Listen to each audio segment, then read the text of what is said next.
Assalamu alaikum students. Today we will discuss second chapter of biology, which is solving a biological problem. Solving इसमें हम लोग discuss करेंगे। सबसे पहले तो हम लोग साइंस के बारे में पढ़ेंगे। जैसे कि हमने प्रीवियस चैप्टर में साइंस की डेफिनेशन पढ़ी थी कि साइंस एक ऐसा इल्म है जो हमें तजर्बात और मुशाहदात से हासिल होता है, एक्सपेरिमेंट और ऑब्जर्वेशन, इन दोनों से हासिल होता है। इसे हम लोग साइंस कहते हैं। और अगर देखा जाए तो इस साइंस ईजाद होने से पहले हमारे पास इसका जो इल्म था वो बहुत ही लिमिटेड था, मतलब बहुत ही कम था। कि मतलब सबसे पहले इंसान एक शिकारी था, वो जड़ी बूटियों का इस्तेमाल करता था, पत्तों का इस्तेमाल करता था, और आहिस्ता आहिस्ता उसे समझ आने लग गई कि मतलब वो इनमें से कौन सी चीज़ें उसके लिए इस्तेमाल शुदा हैं और कौन सी चीज़ें उसके लिए इस्तेमाल शुदा नहीं हैं। नेक्स्ट हम इसमें देखते हैं हिस्ट्री का क्या रोल आता है इसमें। सबसे पहले हमने साइंस देखा, ये हमारे पास तजर्बात और मुशाहदात का इल्म था, और अब हम हिस्ट्री के बारे में डिस्कस करते हैं। तो मतलब इसकी हिस्ट्री क्या होगी में अगर देखा जाए तो आज से 500 साल पहले तक इधर भी हमारे पास हम यही कहेंगे कि हमारे पास साइंस का अमल जो था वो लिमिटेड था। और 1590 में गैलीलियो ने एक्सपेरिमेंट्स जब शुरू किए थे तब से ही हमारे पास ये बायोलॉजिकल मेथड हमारे पास आ गए हैं, बायोलॉजिकल प्रॉब्लम्स, बायोलॉजिकल मेथड्स आ गए हैं, और तब से आज तक यही यूज़ हो रहे हैं। और इसमें हम लोग सबसे पहले तो एक्सपेरिमेंट करके अगर हमारे पास कोई हाइपोथेसिस आता है और वो ठीक होता है तो हम उसे इस्तेमाल करते हैं, और अगर वो हाइपोथेसिस अगर उससे बेहतर हाइपोथेसिस आ जाए तो हम उसे इस्तेमाल करने लग जाते हैं। सबसे पहले हम लोग डिस्कस कर लेते हैं बायोलॉजिकल प्रॉब्लम्स। बायोलॉजिकल प्रॉब्लम क्या होती है? It is a question related to living organism. ये एक सवाल है जो जिंदा जानदारों के रिलेटेड होगा, के मुतल्लिक होगा। ये एक सवाल है जो जिंदा जानवरों के मुतल्लिक होगा। उसके बाद हमारे पास आ जाते हैं बायोलॉजिकल मेथड्स। साइंटिफिक मेथड है ये, scientific method use to solve biological problem. Scientific method है जिसे हम बायोलॉजिकल प्रॉब्लम्स उनको सॉल्व करने के लिए इस्तेमाल करते हैं। इसमें हमारे पास सबसे पहले आ जाएगा रिकॉग्निशन ऑफ बायोलॉजिकल प्रॉब्लम। दूसरा, फिर हम ऑब्जर्वेशन करते हैं, फिर ऑब्जर्वेशंस के बाद हम लोग हाइपोथेसिस करते हैं, हाइपोथेसिस के बाद डिडक्शन, और उसके बाद हम लोग देखते हैं एक्सपेरिमेंट के बाद समराइजेशन रिज़ल्ट और रिपोर्टिंग ऑफ रिज़ल्ट। नेक्स्ट हमारे पास हम लोग इनकी डिटेल तक जाते हैं। सबसे पहले हमारे पास आ जाता है रिकॉग्निशन ऑफ बायोलॉजिकल प्रॉब्लम। मतलब इसमें क्या कहेंगे हम, question related to living organism. वो सवाल जो लिविंग ऑर्गेनिज्म के रिलेटेड हो उसे हम लोग रिकॉग्निशन ऑफ बायोलॉजिकल प्रॉब्लम कहेंगे। नेक्स्ट हमारे पास आ जाती है ऑब्जर्वेशंस का मतलब होता है मुशाहदात। मतलब हम मुशाहदात कर सकते हैं, smell, taste, touch, vision, hearing, 5 senses होती हैं ह्यूमन में, जिसकी वजह से हम लोग ये सारा कुछ कर सकते हैं। नेक्स्ट हमारे पास ऑब्जर्वेशन की 2 टाइप्स आती हैं, एक होती है क्वालिटेटिव और दूसरी होती है क्वांटिटेटिव। क्वालिटेटिव का मतलब होता है म्यारी, क्वालिटेटिव का मतलब होता है म्यारी, और क्वांटिटेटिव का होता है मिकदारी। मतलब मैं आपको इनकी थोड़ी सी डेफिनेशंस बता देती हूँ कि ये होंगी क्या। क्वालिटेटिव में हम लोग क्वालिटी के बारे में डिस्कस करेंगे और क्वांटिटेटिव में हम लोग क्वांटिटी के बारे में डिस्कस करेंगे।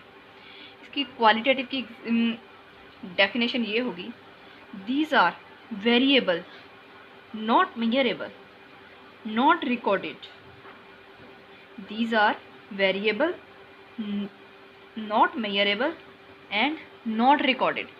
जो वेरिएबल तो हों लेकिन मेजर भी ना की जा सके और ना ही रिकॉर्ड की जा सके। अब हम किस चीज़ की क्वालिटी को रिकॉर्ड और मेजर तो कर ही नहीं सकते ना, इसी वजह से। नेक्स्ट हमारे पास आती है क्वांटिटेटिव में थोड़ी सी इसका मतलब होता है मिकदार, जिसको हम मतलब मेजर भी कर सकते हैं और रिकॉर्ड भी कर सकते हैं।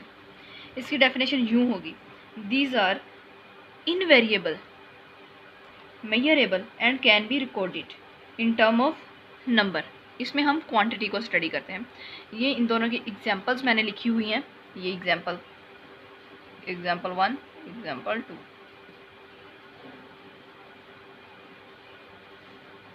फ्रीजिंग, क्वालिटेटिव में freezing point of water colder than water.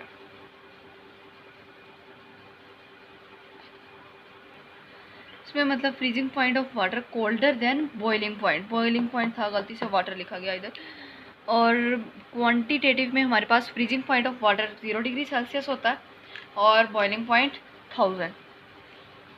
अगली एग्जांपल देख लेते हैं। A litre of water is heavier than ethanol. 1 litre पानी हैवी होगा एथेनॉल से, और दूसरी तरफ litre of water weight 1000 grams and litre of ethanol weight 789 grams. मतलब ये कम होगा और वाटर ज़्यादा होगा। अस्सलाम वालेकुम। सबसे पहले तो हम ये देख लेते हैं कि हमने इससे पहले हाइपोथेसिस से पहले क्या पढ़ा था। हाइपोथेसिस से पहले हमने पढ़ा था रिकॉग्निशन ऑफ बायोलॉजिकल प्रॉब्लम। इसमें हमने डिस्कस किया था कि question related to living organisms. उसके बाद फॉर इसकी एग्जांपल में हमने मलेरिया पढ़ा था। उसके बाद हमने देखी थी ऑब्जर्वेशंस। ऑब्जर्वेशन में हम लोग 5 सेंसेस से हम लोग मुशाहदात करते थे। इसमें 2 तरह के आती हैं इसकी टाइप्स, क्वालिटेटिव और quantitative observation. Now we will discuss hypothesis. What is hypothesis? Hypothesis discuss करने से पहले मैं आपको ये बात बता दूं कि जब भी कोई साइंटिस्ट रिसर्च करता है और साइंटिफिक मेथड को फॉलो करता है, या बायोलॉजिस्ट बायोलॉजिकल मेथड को फॉलो करता है, जो ऑब्जर्वेशन होती हैं वो तब तक साइंटिफिक ऑब्जर्वेशन कंसिडर नहीं की जा सकती जब तक उनको डाटा की फॉर्म में ऑर्गेनाइज ना कर लिया जाए। जब तक उनको डाटा की फॉर्म में ऑर्गेनाइज ना कर लिया जाए, और जब उनको डाटा की फॉर्म में अरेंज किया जाता है तब वो साइंटिफिक ऑब्जर्वेशन हमारे पास कहलाती है। जब ऑब्जर्वेशन की हैं उनको एक फ़िक्रे में तब्दील किया जाता है, एक फ़िक्रा उनका बनाया जाता है, जिसे हम हाइपोथेसिस कहते हैं। मुकम्मल कंप्लीट सेंटेंस बनाया जाता है जिसे हम हाइपोथेसिस कहते हैं। Hypothesis means hypothesis tentative explanation of observation. Tentative explanation of observation is called hypothesis. इसमें हमारे पास 2 वर्ड्स यूज हुए हैं, टेंटेटिव और एक्सप्लेनेशन। टेंटेटिव को हम लोग कहते हैं काबिले आजमाइश, और एक्सप्लेनेशन एक्सप्लेन करना ऑब्जर्वेशंस को। इसकी एग्जांपल में हम लोग देखते हैं, जैसे कि हमारे पास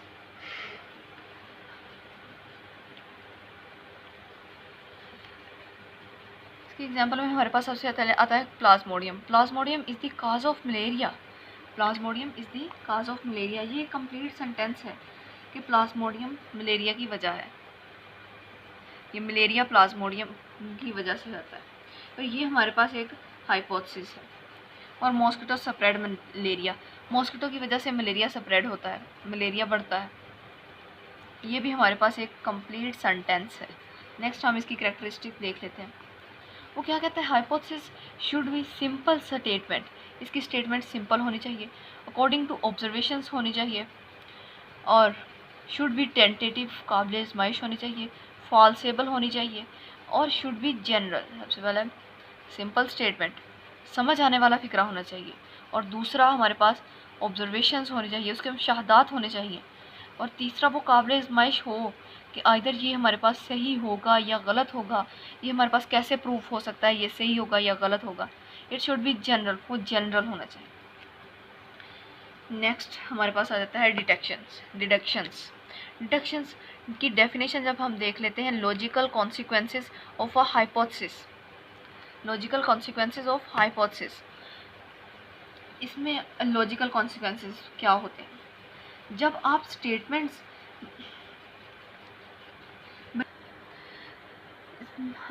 लॉजिकल कॉन्सिक्वेंसेस का मतलब है कि जब आप कोई स्टेटमेंट बना रहे हैं, आइदर इसमें कोई लॉजिक है या नहीं है। ये इसको ज़ाहिर करता है। Logical consequences of hypothesis is called deductions. ये जो इसमें दो सेंटेंस यूज़ होते हैं, इफ़ और देन, ये लॉजिक है। एग्जाम्पल के तौर पर हम लोग देख लेते हैं, if plasmodium is the cause of malaria then it should be present in all malaria patient. इसमें हमने दोनों सेंटेंस का यूज़ किया, इफ़ और देन। नाउ हम लोग डिस्कस करेंगे एक्सपेरिमेंट्स को। Thank you. अस्सलाम वालेकुम। Now we will discuss second chapter. सबसे पहले हम लोग देख लेते हैं कि हमने प्रीवियसली क्या पढ़ा था।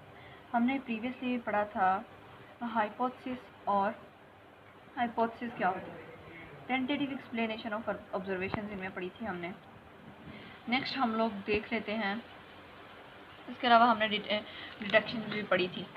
नाउ हम लोग देखते हैं एक्सपेरिमेंटेशन। एक्सपेरिमेंटेशन एक बहुत ही अहम स्टेप है हमारा इसका। एक्सपेरिमेंटेशन, इसको तजर्बात कहा जाता है। Most important step for solving biological problems. इसमें इंट्रोडक्शन आएगा, biologist perform experiment if hypothesis is not true, rejections भी आएंगी इसमें। और ये इतना इम्पोर्टेंट है कि इसकी बुनियाद पर साइंस की बुनियाद है। एक्सपेरिमेंट्स की बुनियाद पर ही साइंस की बुनियाद है। जब तक हमारे एक्सपेरिमेंट परफॉर्म नहीं होगा तो हमें पता नहीं चलेगा कौन सी चीज़ सही है और कौन सी गलत है। इसकी बेसिस पर ही हम लोग किसी हाइपोथेसिस को रिजेक्ट या उसको एक्सेप्ट करते हैं। जब हम उसको रिजेक्ट करेंगे तो वो हमारे पास वो रिजेक्ट हो जाएगा, और जब हम उसको एक्सेप्ट करेंगे तो वो थ्योरी बन जाएगी। हाइपोथेसिस एक्सेप्ट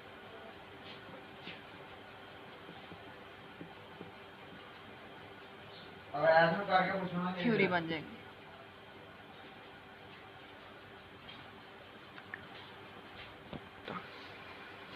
आज हम जिस इल्म का मुताला करते हैं वो दरअसल एक्सपेरिमेंट और ऑब्जर्वेशन से ही आता है। अगर एक हाइपोथेसिस सही साबित हो जाए तो उसे हम लोग थ्योरी कह देते हैं।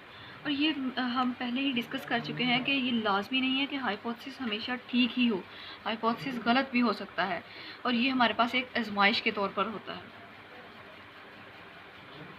और अगर जब ये गलत साबित हो जाए तो इसे मुस्तरद कर दिया जाता है, और इसकी आजमाइश के लिए ही हम तजर्बात करते हैं, एक्सपेरिमेंट्स करते हैं। इसकी आजमाइश के लिए ही हम एक्सपेरिमेंट्स करते हैं। और तजर्बात कंट्रोल्ड एक्सपेरिमेंट्स भी होते हैं और एक्सपेरिमेंटल भी होते हैं। सबसे पहले हम लोग देख लेते हैं कंट्रोल ग्रुप। कंट्रोल ग्रुप में क्या होगा हमारे पास, group of organism with normal natural working condition, जो नॉर्मल हों और कुदरती हों, उनको हम कंट्रोल ग्रुप्स कहते हैं। और एक्सपेरिमेंटल में जो चेंज्ड हों, आर्टिफिशली हों, एबनॉर्मल हों, और working condition for which we want to check effort, हम उनको चेक करेंगे। एग्जाम्पल के तौर मिसाल के तौर पर हम लोग देख लेते हैं इधर एग्जाम्पल, अगर हम पौधों को कार्बन डाइऑक्साइड देंगे, ये कंट्रोल और ये एक्सपेरिमेंटल, देंगे प्लांट्स और उनको फोटोसिंथेसिस भी मिलेगी,